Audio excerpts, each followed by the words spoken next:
دايما عندنا فكرة انه اي حاجة بتلمع يبقى بنلبسها بالليل بس. الإجابة لا. هاي، أنا ندى your personal stylist. النهاردة عايزة أكلمك على موضة اللي بيلمع. كل حاجة بتلمع نازلة ترندي جدا جدا.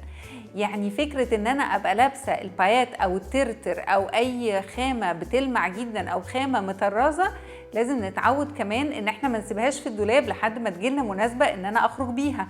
لا، انا هبتدي البسها كمان من الصبح. بنشوف كتير تيشيرتات عليها طبعات وفيها تطريز وفيها بايات، بنشوف بليزرز كمان بتتلبس الصبح، بنشوف جينز مطرز، وجاكيت مثلا بنلاقي الظهر بتاعتها كلها فيها ترتر او فيها تطريز، فدي بنستعملها الصبح.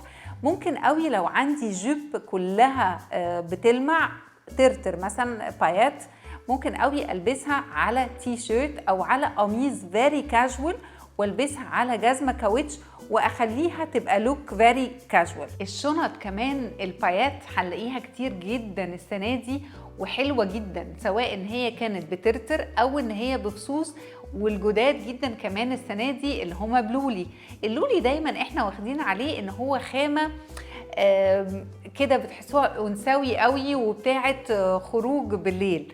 بالعكس، هنبتدي نلبس كمان الاكسسوارز بتاعتنا باللولي الصبح، وهنمسك الشنط بتاعتنا اللولي او اي اكسسوارات عندنا.